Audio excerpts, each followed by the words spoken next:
Have you ever heard someone say, Singapore students only do so well because they all go for extra tutoring?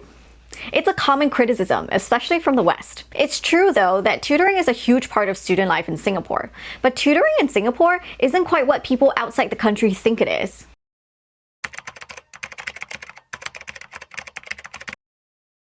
Hi, I'm Wency and I'm your Singapore math expert from Singapore. Today we're going to dive into the hidden curriculum of tutoring in Singapore, why it's so common, what drives it, and what makes it so different from tutoring in the US. A 2015 survey of 500 parents found that 7 out of 10 students in Singapore are enrolled in tutoring. So yeah, it's definitely mainstream. But here's the thing, tutoring isn't necessarily the cause of Singapore's strong academic performance, nor is it proof that public education is weak or of poor quality. Let's unpack why tutoring is such a norm in Singapore.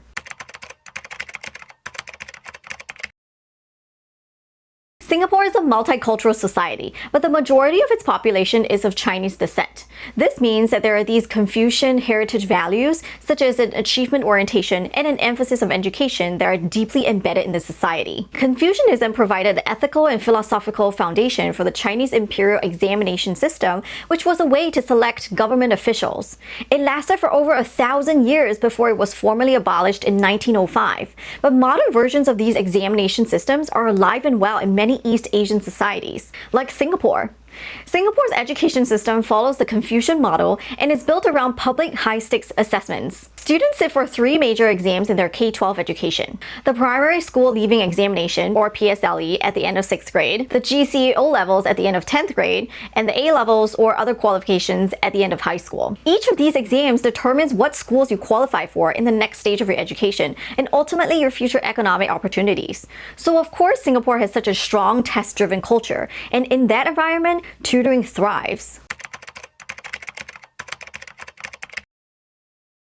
When it comes to tutoring, there are usually 2 kinds of parents all over the world. There are the reactive parents who would send their kids for tutoring only when they're struggling, versus the preventative parents who would sign their kids up before there's a problem, just to keep them ahead. It's kind of like going to the doctor. Some people only go when they're sick, others go for an annual checkup even if they feel fine. When the assessments have the ability to shape so much of a kid's future, most parents in Singapore adopt the preventative approach. But here's what's interesting. The same 2015 survey showed that only about 1/3 of parents felt tutoring noticeably improved grades.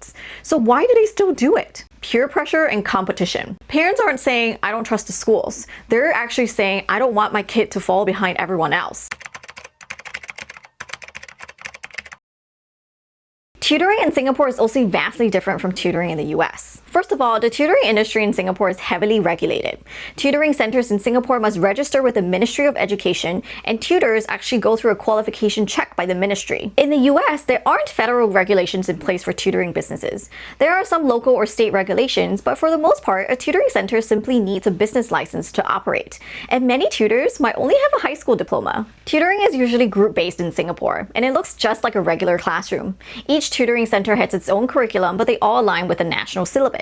In the US, the trend is to offer individualized instruction, so the one-on-one format or small group formats are more prevalent. Fun fact, Kumon and Mathnasium exist in Singapore, but locals don't really sign up for them. Their curricula are not rigorous enough for Singapore standards. So instead, homegrown companies, often led by superstar teachers and former school teachers, dominate the market. I wanted to make this video not because I agree with the test-driven culture and the prevalence of tutoring in Singapore.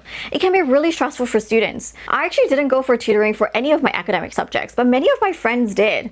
I've met so many straight A students who had to attend 10 different classes in the evenings after school or on the weekends. I wanted to make this video because I want to explain this phenomenon to outsiders who may be really quick to judge the quality of Singapore's education system or its society.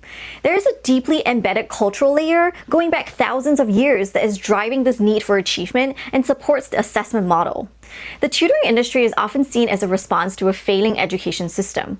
But in Singapore's case, tutoring needs to be understood more as a response to cultural values, a high-stakes assessment system, and peer pressure and competition. If you enjoyed this video, please like, share, and comment. Hit that subscribe button for more Singapore math content.